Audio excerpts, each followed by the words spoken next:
Good morning, friends. Welcome to my YouTube channel. In my first video, I had already discussed about resources, its types, like natural, human-made, and human. In this video, we are going to continue. This is the second part of the resource chapter. In this video, we are going to continue the types of natural resources and human-made and human resources, conservation of resource and sustainable development. So the video might get longer. I hope you will continue and watch along the video, see it full, and like, comment and subscribe my YouTube channel. Thank you. Let's get started. So resources, as I have already explained, can be anything that have utility or the power to satisfy human wants. Basically, resources are of three types: natural resource, human-made resource, and human resource.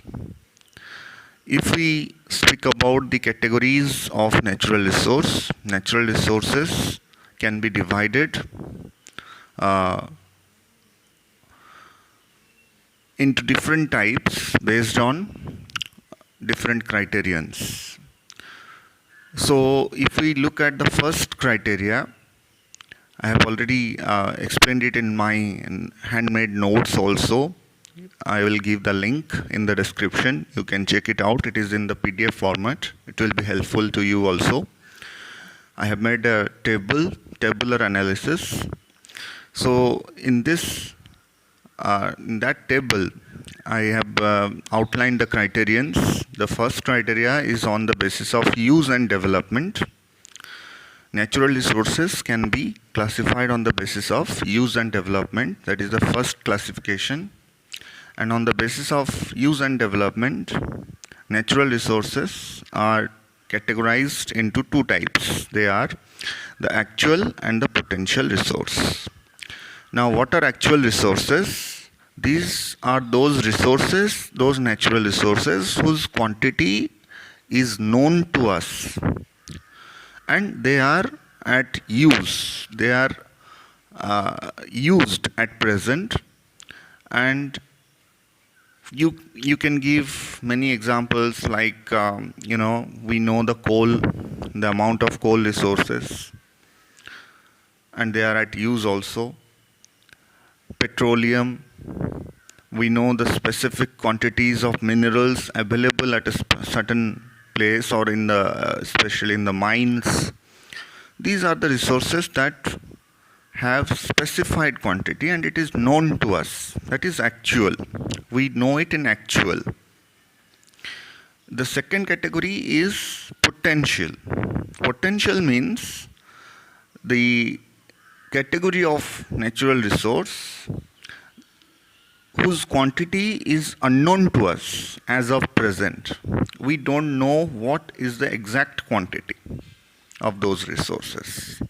Say if we talk about uranium in our Ladakh, Kashmir region, the quantity of uranium exactly is not known to us at present. So we can say these are potential resource. That means potential means in future they have a fair possibility of being used. In future they might be used if their quantity is brought to the notice of all concerned. So the basic difference between actual and potential resources is that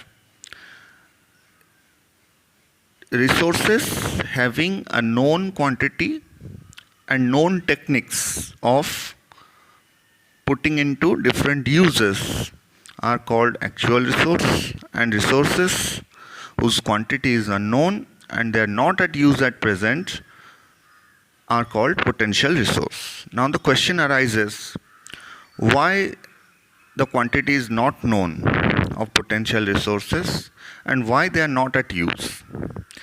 The simple answer is we don't know the actual quantity of those resources because maybe the technology is not that developed, because we don't know how to use it, or it is maybe due to we don't want to use it at present, or they may not have a specified use. They have uses, that's why they are called resources, but it may be possible that they are not at use because we don't want to use them at present. They may be destructive for human civilization. So the thin line of difference between actual and potential resource is that actual resources are known and potential resources are unknown. Some of the resources that were once treated as potential resource have now become actual. Say for example, we talk about wind energy, we talk about solar energy. These are the various forms of non-conventional energies that you will be reading in chapter 2 or 3 in this series. But at present they are considered as actual resources. This is because in the past we didn't know how to use them. The resources were not being used because the technological level was not advanced enough to use those resources. But now we have sufficient and adequate technology to use these resources, and therefore at present we don't treat them as potential resource, we treat them as actual resource. Okay? Now come to the second category. Second category is on the basis of origin of resources. Origin means two things. Either they are alive or they are dead. So accordingly, natural resources are classified into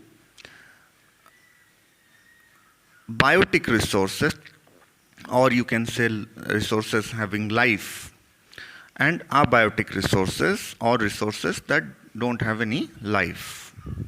So based on origin, we have two kinds of natural resources: biotic natural resource and abiotic natural resource.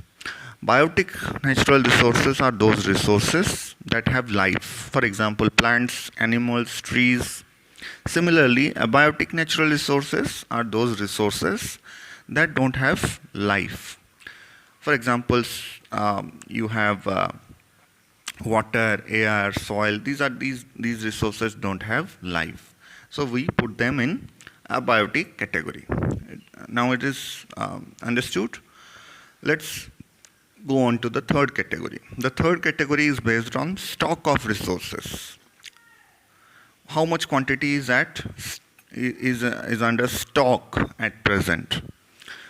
Now based on that, we have two categories of natural resources. One is renewable natural resource and the other one is non-renewable natural resource. What is renewable natural resource? These are the resources that have unlimited quantity. Unlimited quantity in the sense that their quantity is replaced in a very small frame of time period. Their quantity is replaced within a short frame of time. But non-renewable resources have a fixed quantity, relatively a fixed quantity, and their quantity is replaced, but it takes a longer period. Say we don't know exactly how much time it will take to replace a certain amount of coal or petroleum resources. It takes 1000 or more than that period to form a thin layer of soil.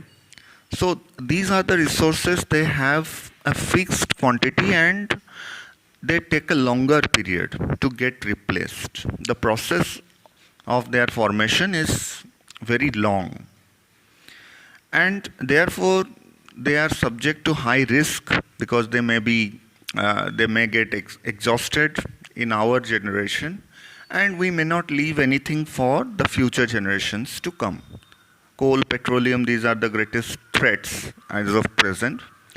But renewable resources has the advantage of being used again and again because they get replaced very quickly. For example, sunshine, for example, air. These resources actually are very, uh, um, they get quickly replaced. So, at present, in the 21st generation, the governments are focusing on to develop advanced technologies to use these renewable resources more and more because they are non-exhaustible and they get replaced quickly. Okay, so this is on the basis of stock. Now coming to the last one, that is the resources based on distribution. Distribution, on the basis of distribution, we have two types of natural resource. One is the ubiquitous. Ubiquitous means universally available, and the other one is localized. That means those that are available in a certain place only. Now resources you see that are available everywhere. Everywhere available, that means sunshine, air. You see the basic principle of air is that no place on earth is free from air, isn't it? Because atmosphere surrounds the earth from all its sides. It is a blanket. Okay? So air, sunshine, these are the resources that are available everywhere. Everywhere you can find them. So therefore these are called ubiquitous or universal resources. In contrast to universal resources, we have the localized resources. These are found in certain places only. For example, you cannot find soil in desert. For example, you will not find water in all places in a desert. You'll find them in certain places, wherever there is an oasis or something like that. Similarly, in other regions, say for example in Switzerland, there is no known mineral deposits. That means mineral resources are not found in Switzerland. That means it is free from one type of resources. Minerals are although found in other places, but they are not found in Switzerland. That means these are localized. They are found at a certain place only. They are not found everywhere. So these are the basic categories of natural resources. I hope you have understood all of them. I would request you to go through the material once or twice. I have also given a number of practice questions at the end of that chapter analysis. You can practice them. You can ask me questions, comment it. So this brings to the end of the categories of natural resources. Now let us come to the conservation of resource.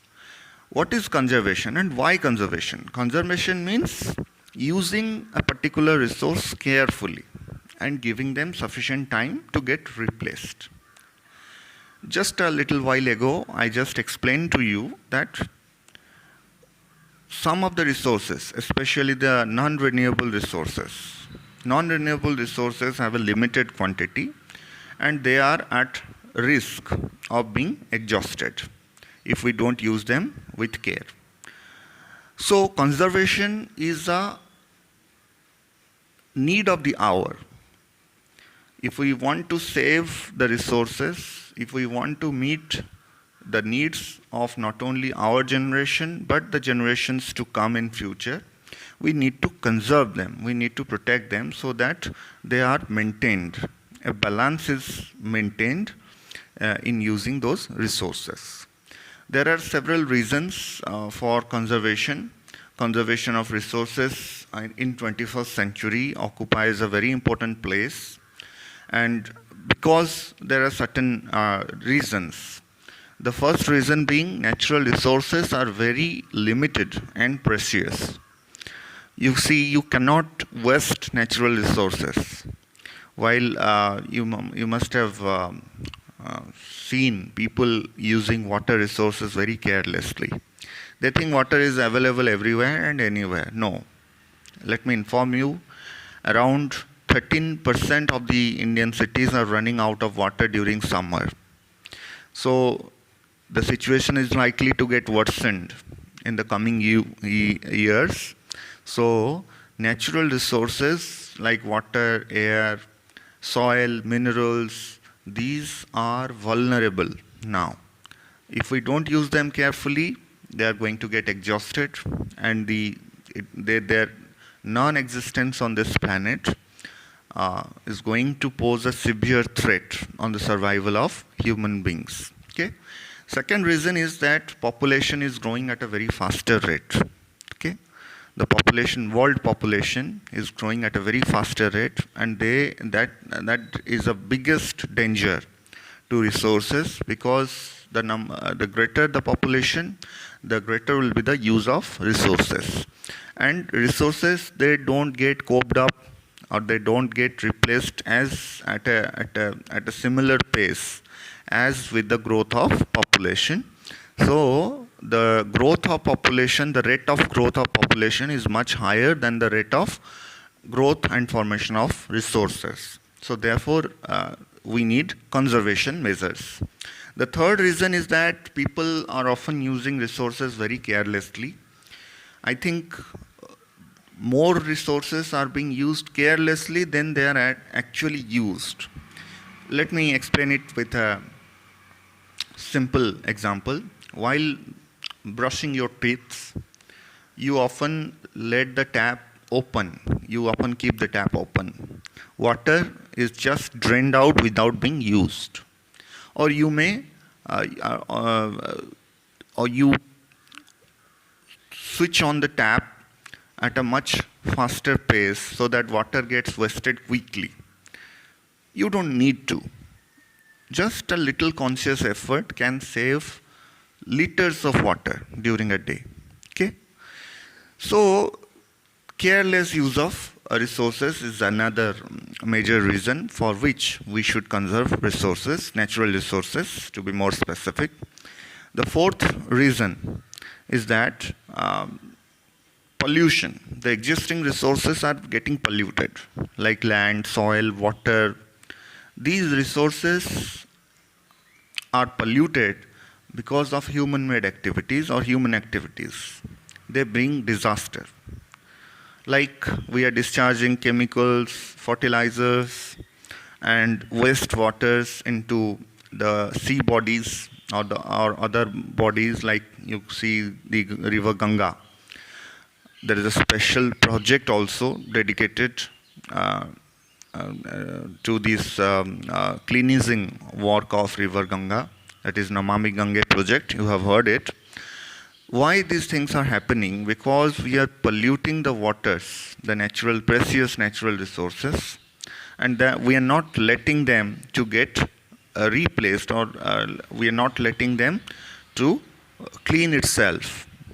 So many of the Indian rivers are on the verge of death. Kaveri, Godavari, their flow area has been reduced by 25 to 28%, and in future the same is going to continue if necessary actions are not taken. What are the necessary action is the conservation, due conservation. So conservation has two parts. One, using the resources carefully, and second, giving them sufficient time to get replaced. In your exam papers, you may not get direct questions on conservation of resources. Question may be a little indirect or different. Higher order thinking style questions, like you may be asked, suggest 2 measures to conserve water resources, suggest 2 measures to conserve air resources, and likewise. What is conservation of resource? Suggest 2 measures to conserve water resources. Okay. Now let us come to sustainable development, which is the last part of this chapter. Sustainable development, development that is sustained through generations. This is a type of development that the world is now desiring to continue to do it at a larger scale. Why? Let me tell you the definition first. This is a type of development that refers to the practice of using resources in such a way that besides meeting the needs of present generation, it also meets the needs of future generation. That means whatever resources, natural resources are available on earth, these are all free gifts of nature. But we should not treat it as free gifts because their quantity is limited and we don't have any right to exploit the resources carelessly. We must leave something for our future generations. So how it would happen? It will happen only when we use these resources carefully, without wasting them, and using on the basis of need, not on the basis of greed. Okay? You must have heard the famous sentence of Mahatma Gandhi, wherein he says that earth has everything to satisfy everyone's needs, but not everyone's greed. He's right, and we should internalize his statement and work accordingly. Now let us get quickly into the principles of sustainable development. What are the principles? What we need to do? What are the broad principles of sustainable development says? First is respect and care for all forms of life. We often believe that this planet belongs to human beings. No, this is not true. This planet does not belong to human beings only. Human beings are only a species, a creature much more intelligent than others. But this planet equally belongs to all. You know, Albert Einstein had once said that if all the ants and insects disappear from this earth, it will take only 21 days for the human beings to survive. They can survive up to 21 days only. So you see, we are so much interconnected. Our lives depends upon the lives of others.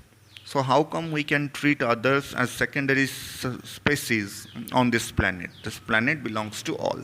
So we must develop the attitude and respect for all forms of life, starting from an ant, starting from an insect, to any other creature.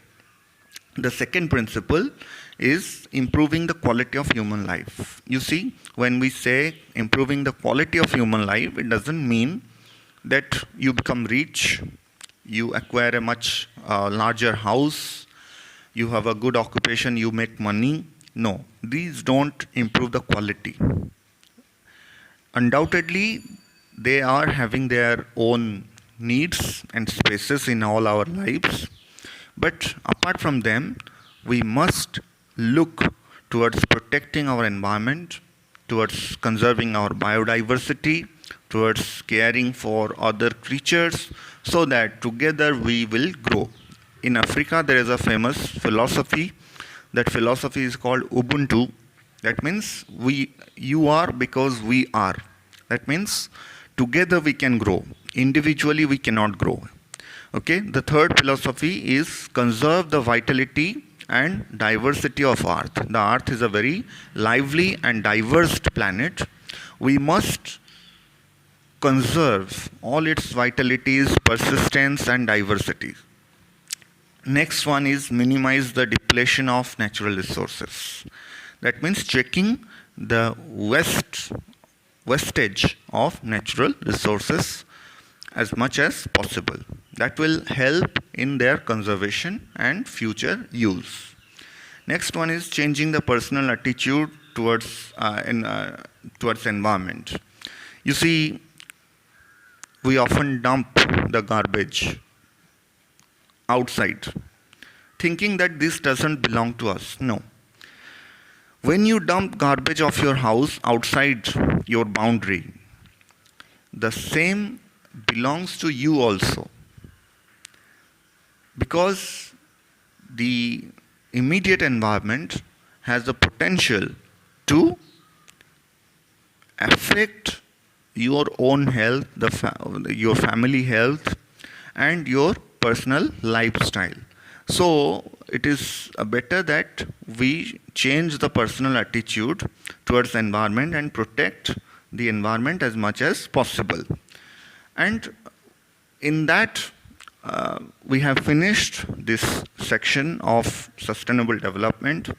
The question for sustainable development comes in different ways. The most familiar question is define sustainable development and describe its principles. So I have already defined what is meant by sustainable development, what are its principles. I hope you have understood all. Several practice questions have been given in the material. You can access it, and you will feel much more comfortable in answering them, and I hope you will do good in your examination. Thank you. Have a nice day. Please like, comment, and subscribe my channel.